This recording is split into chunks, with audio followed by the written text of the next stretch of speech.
Yo llegué a la escuela en el 84, 85 más o menos. Y pues yo por mi situación de mujer casada no podía abandonar mi casa. En esa época tenía mis hijos muy chiquitos.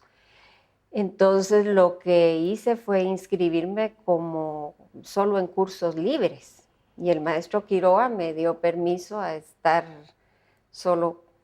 Y me parece que Ana María de Maldonado estaba en la misma situación que yo. Pero entonces yo iba básicamente buscándolo a él. Entonces yo me inscribí en las clases que él estaba dando en esa época.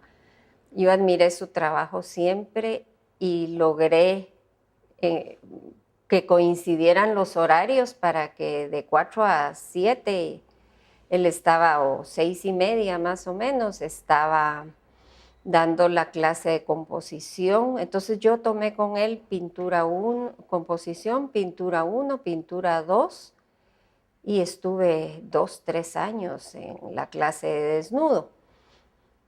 Y en eso él se jubiló y nos invitó para seguir en el taller recibiendo sus clases. Y ya nos fuimos Ana María de Maldonado y yo con él para allá, al taller, y ahí estuve yo 5 años más. Al irme al taller con don Dago, yo empecé ya con grabado. Entonces hicimos varios años, hice grabado y iba dejando un poco la pintura. Y después me empecé a entusiasmar con escultura y ya después con la escultura ya me quedé otro tiempo, pero con la tristeza que ya fue el final de él y ya mi exposición individual de escultura ya no la vio. Ya todo el tiempo estuve yo sola y me quedé que me hizo muchísima falta, de veras. Y siento que en mi formación lo recuerdo casi todos los días, porque algo me dijo en alguna época. No era solo la parte de alumna maestro, era a las 5 de la tarde tomar un cafecito, que muchas veces llegaban algunos de los amigos de él. Yo aprendí muchísimo de él como artista, como una formación integral. Básicamente, él era una gente tan recta, era un modo de vida lo que uno aprendía de él, un respeto al arte. Para él el arte era una religión, pues era algo muy, muy formal en su vida. Y eso pues es parte de lo que yo trato de mantener en mi formación ahora, esa formación tan recta que él tuvo siempre.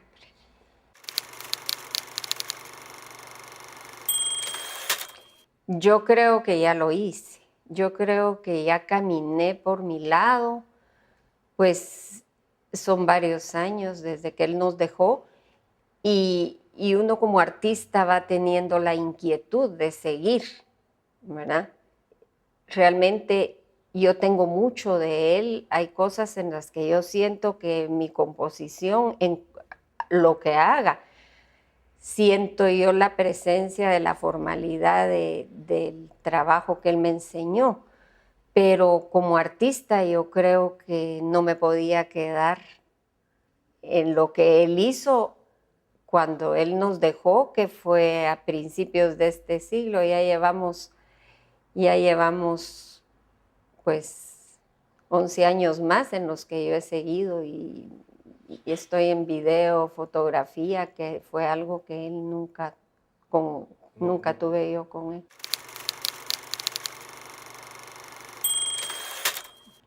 Criticarlo para mí a él es bien difícil.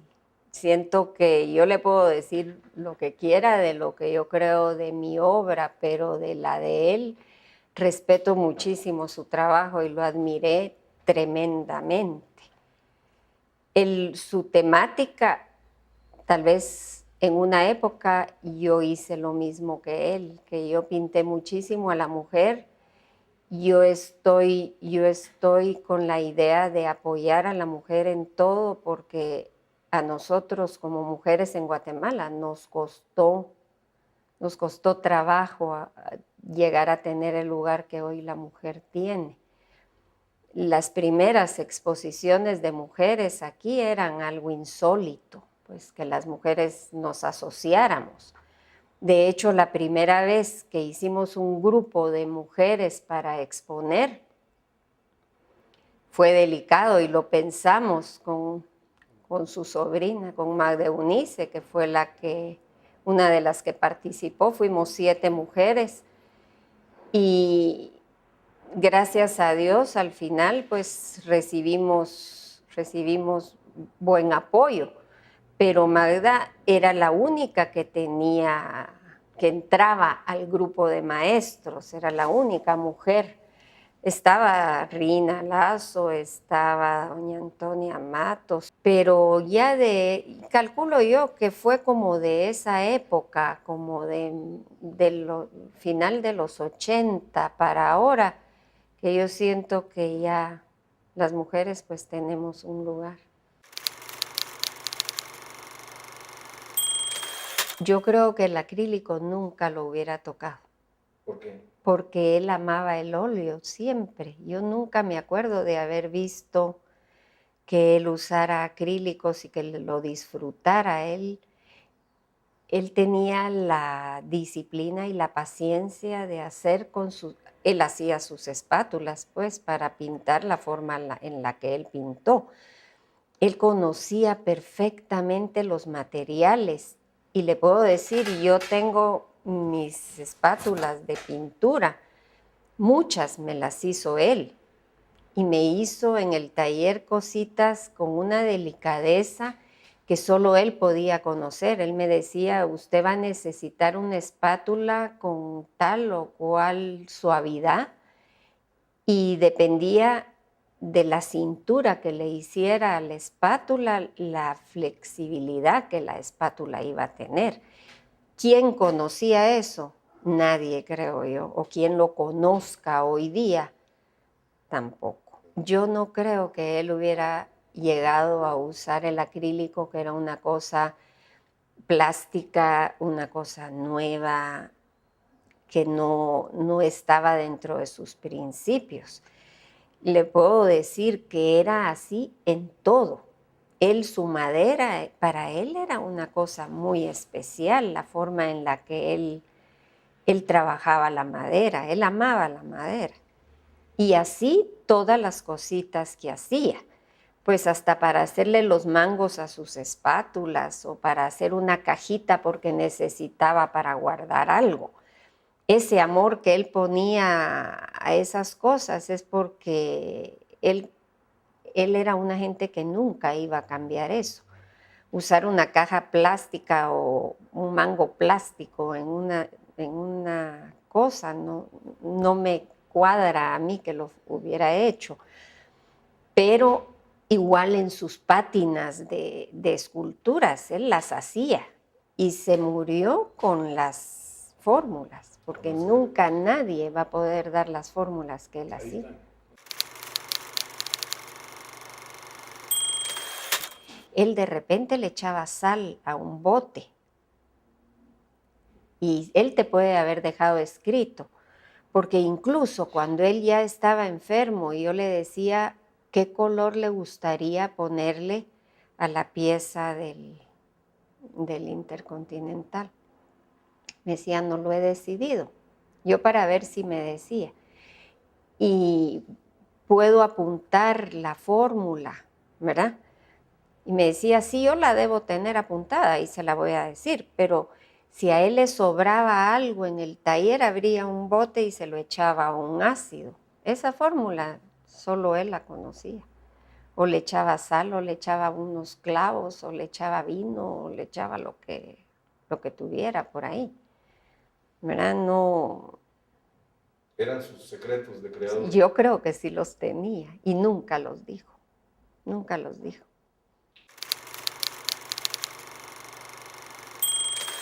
Es que él hizo una figura tipo de su mujer y de su hombre, como lo hizo, una cosa muy personal en él, pues, si él quiso destacar las pantorrillas o los músculos de los brazos, yo creo que estaba en su derecho, pues, así como Modigliani estiraba las caras, o el Greco, o algún artista, él tenía su figura tipo, que ninguno de todos podíamos copiar porque era el estilo de Dagoberto Vázquez, pues. Cuando uno trabaja una figura humana, básicamente, la información la toma del natural, pero el rasgo lo va haciendo cada artista. No creo que en ese contexto él estuviera pensando en hacer una mujer gorda o flaca. Botero las hace gordas y es su figura, pues. Pero las figuras que él trajo de Chile, las piedras que él hizo en Chile eran regordetas, pues, bien robustas, y pero en madera o en latón ya no actuó igual. En la pintura hizo sus mujeres y sus pelos, aquellos con figura muy estilizada siempre. Yo sentía que ella era en cada figura que él hacía, no cambió, no cambió. Pero yo les puedo enseñar porque algunas veces él me dijo, mire, esto es su regalo el Día de la Madre, aquí está su tarjeta, me decía, y me regalaba un dibujito que había hecho para mí ese día. O él sabía lo que me gustaba, su trabajo, y así me dio le puedo enseñar, está aquí.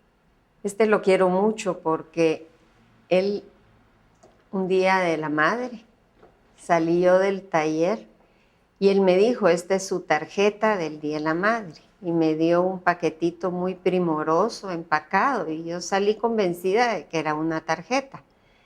Y cuando llegué a mi carro y lo desempaqué, era un dibujo de él. Así es que me recuerda la maternidad.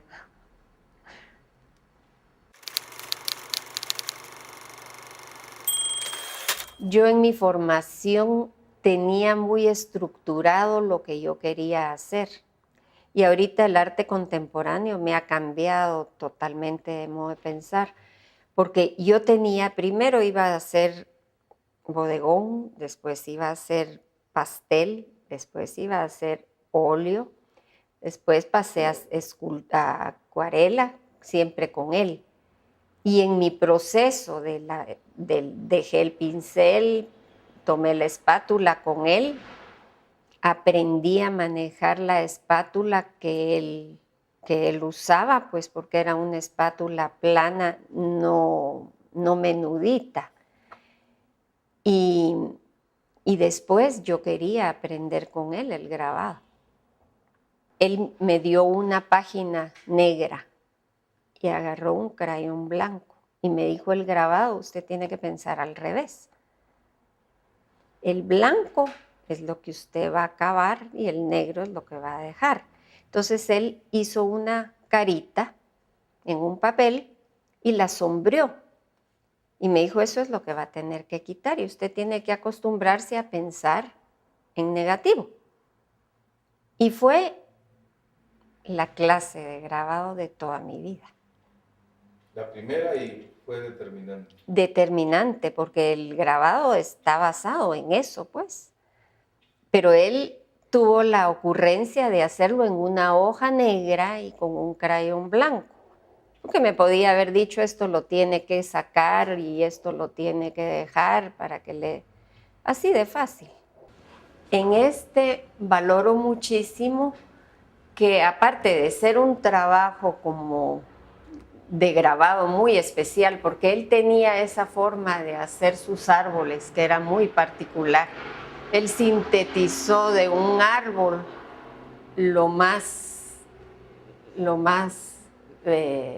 simple, que era para él un bosque, era tan fácil, pero así como es de fácil ver que son palitos, no es igual tallarlo en madera. Entonces, estos eran unos bañistas, pero lo que tiene este es que realmente un desnudo masculino incluido en la época del arte guatemalteco en la que se hizo, no sé, no me atrevo a decir que sea el primero, pero sí es de los primeros artistas que toca el desnudo masculino, porque en fotografía me parece que Sadik ya tenía fotografías de desnudo masculino, pero en grabado no he conocido yo ninguno todavía. Este es uno de los primeros de él, porque este es todavía una transición entre el campo, lo urbano y la época, yo no sé si de estudiante de él, pero él se quedaba con estos porque eran pruebas de autor y después limpiaba, ¿verdad? Y ya los perfectos, ya los... Pero él tenía un folder de eso y me regaló varios también. Para mí, no es lo mismo que si yo hubiera comprado un dibujo de él. Era el momento en que él decía, esto es para usted.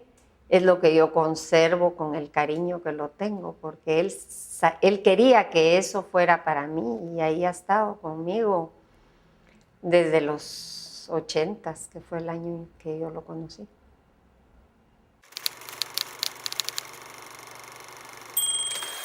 Para mí fue mi mejor crítico. Yo llevaba una cosa y si él me decía, está bien, para mí respetaba, porque sabía que no iba a haber ninguno que le encontrara algo si él ya lo había dicho. Era como maestro, era duro. Duro. Él no me dejaba una cosa que él sabía que yo no tenía bien. Agradecidísima con él, porque ahora yo soy mi peor crítico. Yo no me perdono nada hasta donde yo puedo, porque muchas veces uno es complaciente porque me costó mucho o algo, y él sabía si algo me había costado o no me había costado. Pero aunque me hubiera costado un horror, él no me decía que estaba bien porque pobrecita yo.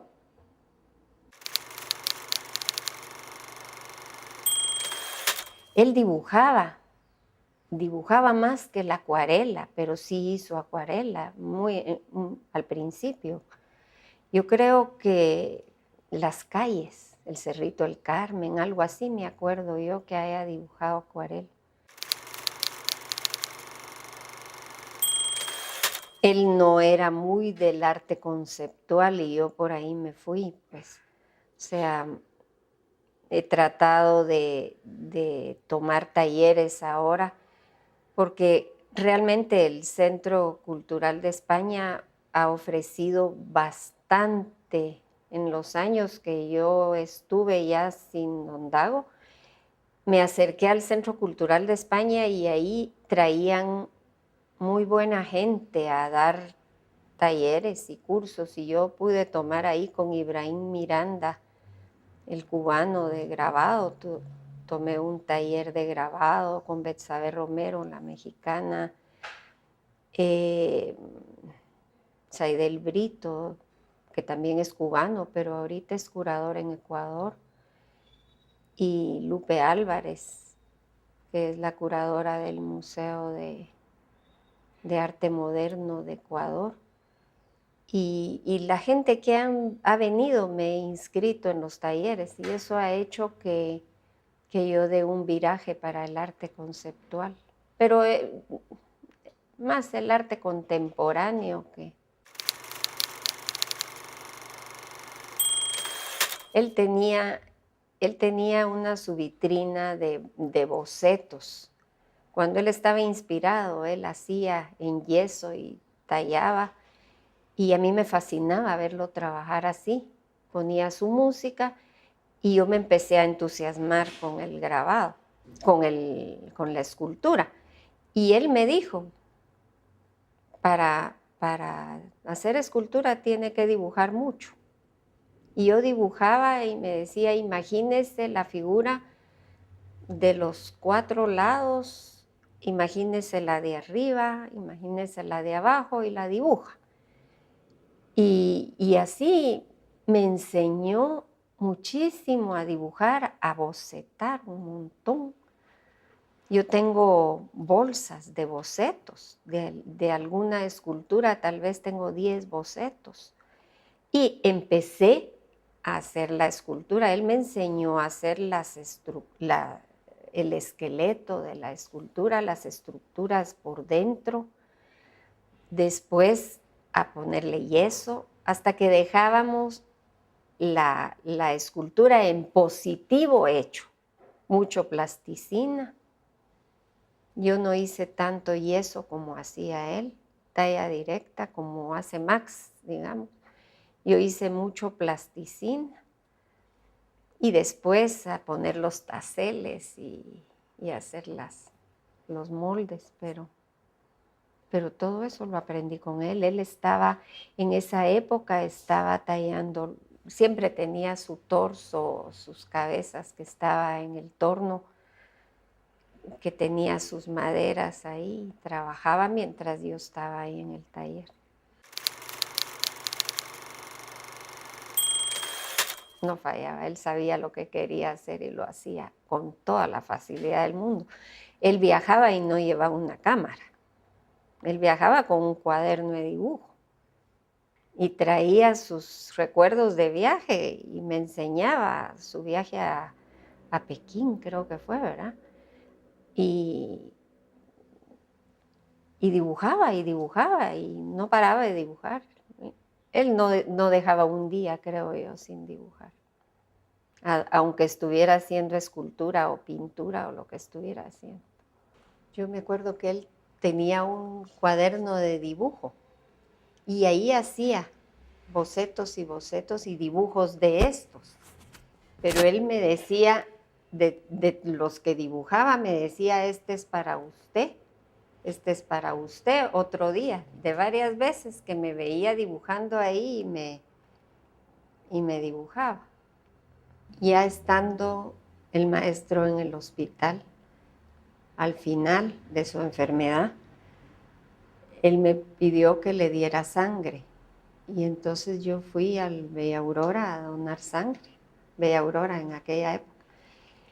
Y este fue el reconocimiento que él me dio por la sangre que yo le di. Así es que tiene su historia especial.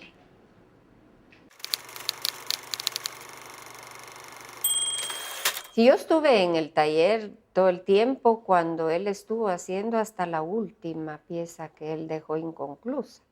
Incluso estuvimos haciendo las pátinas allá, pero todo el tiempo la trabajó. Trabajó más el latón en el tiempo que yo estuve que el bronce, porque fue una técnica que él desarrolló con maestría.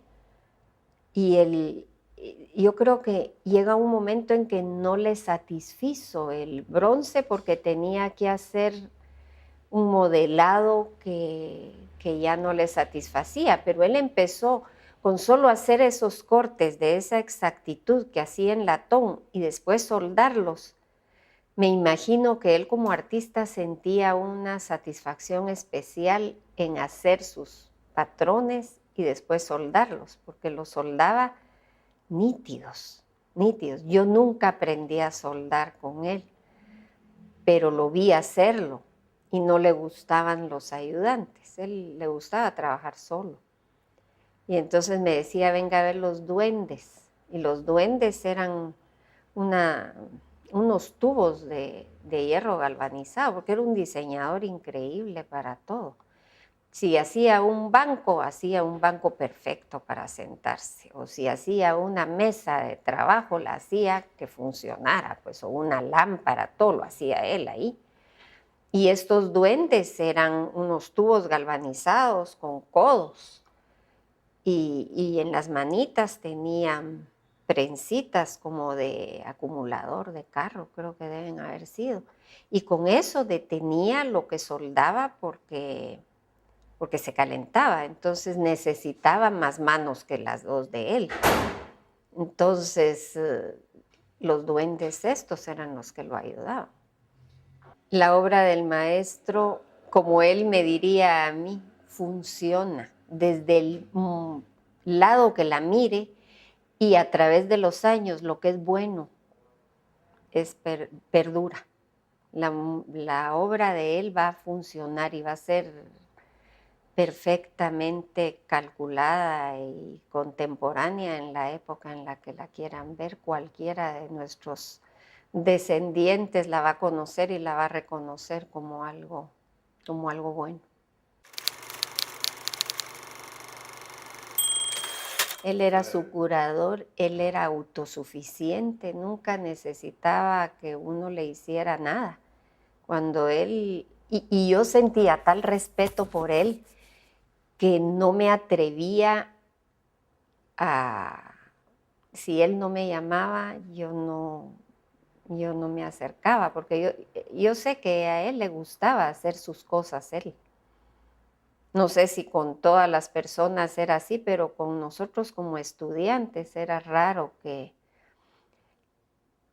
tan caballero siempre. No me dejaba ni llevar mi caja de óleos. Si me salía a despedir, no me dejaba que yo la cargara, pues. Entonces, a él le gustaba ser un caballero y hacer sus cosas. Y si él se consideraba artista, para él el trabajo del artista era desde hacer su bastidor, montar su tela o preparar sus tablas, lo que fuera. Y él lo hacía todo. Él era el moderador, porque teníamos diferencias de opiniones, pero él era el moderador perfecto, pues. Entonces, una piedra que no sé quién de ustedes la tenga, que era una piedra increíblemente pesada, era una mesa. Entonces, a las 5 de la tarde, las campanas de la recolección decían que era la hora del café y poníamos cafecito y tomábamos una taza de café. Y esa vivencia de oírlo hablar o esas discusiones, o llegaba el maestro Orellana o el maestro Navarrete, ¿verdad? Y discutían entre ellos o se acordaban de algo y era increíble lo que uno aprendía de la vida del ser artista. Y él era así, él iba hablando de una cosa y estaba pendiente de todo lo que pasaba a su alrededor porque algo estaba viendo en otra cosa, pero él era de una integridad que si él creía que una cosa no debía ser, no había estética ni nada en la vida que lo hiciera pasar sobre su ética o sobre su criterio. Para él, la dignidad humana era intachable, tenía que ser, pues. Él sabía cómo debía ser.